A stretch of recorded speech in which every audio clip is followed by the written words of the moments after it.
కొమురవెల్లి మల్లికార్జున స్వామి కొమురవెల్లి మల్లన్నగా కొలవబడే శ్రీ మల్లికార్జున స్వామి దేవాలయం తెలంగాణలోని కొత్తగా ఏర్పడిన సిద్దిపేట జిల్లాలో కలదు. ఈ దేవాలయం సిద్దిపేట నుండి సికింద్రాబాదుకు వెళ్లే మార్గంలో సిద్దిపేటకు 10 కిలోమీటర్ల దూరంలో ఉంది.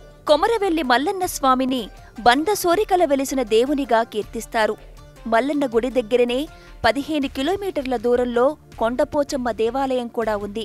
కొమురవెల్లి వచ్చి వెళ్లేవారు తప్పనిసరిగా ఈ దేవాలయాన్ని కూడా సందర్శిస్తారు.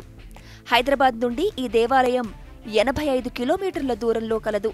ఇక్కడ జాతర జనవరి నెలలో మకర సంక్రాంతి రోజున ప్రారంభమై ఉగాది వరకు జరుగుతుంది. సంక్రాంతి పండుగకు ముందు కళ్యాణోత్సవం జరుగుతుంది. పండుగ తర్వాత వచ్చే మొదటి ఆదివారం రోజున జంట నగరాల నుండి లక్షల సంఖ్యలో యాత్రికులు వచ్చి మొక్కుబడులు చెల్లిస్తారు. వీటిని లష్కర్ బోనాలుగా పిలుస్తారు.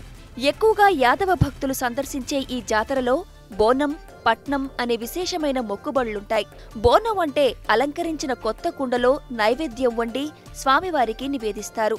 ఆ పక్కనే రంగురంగుల ముగ్గులతో అలంకరించిన ప్రదేశంలో బోనాన్ని ఉంచి స్వామివారిని కీర్తిస్తూ ఆ నైవేద్యాన్ని సమర్పిస్తారు.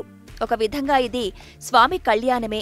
ఢమరుకము వాయిస్తూ జానపద శైలిలో వారి సాంప్రదాయబద్ధమైన పాటలు పాడుతూ ఈ కార్యక్రమాన్ని నిర్వహించే వారిని ఒగ్గు పూజారులుగా పిలుస్తారు. వీరు పసుపు పచ్చని అంగీలు ధరించి చేతిలో ముగ్గు పొలక ఢమరుకం వాయిస్తూ జాతర ప్రాంగణంలో కనువిందు చేస్తారు. జాతర చివరిలో కామదహనం పండుగకు ముందు పెద్దపట్నం అనే కార్యక్రమాన్ని నిర్వహిస్తారు. వందల సంఖ్యలో ఒగ్గు పూజారులు విశాలమైన ముగ్గులను వేసి వాటి మధ్యన స్వామిని ఆవాహన చేసి సామూహికంగా జగ్గులు వాయిస్తూ దేవుణ్ణి కీర్తిస్తారు.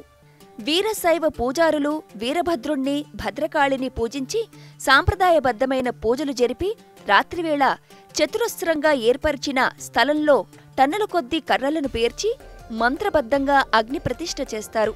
తెల్లవారుజాములో ఆ కర్రలన్నీ చండ్రనిప్పులుగా మారుతాయి.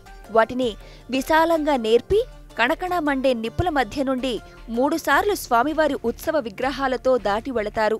వందల సంఖ్యలో భక్తులు కూడా దాటుతారు. దీనిని అగ్నిగుండాలు అని పిలుస్తారు.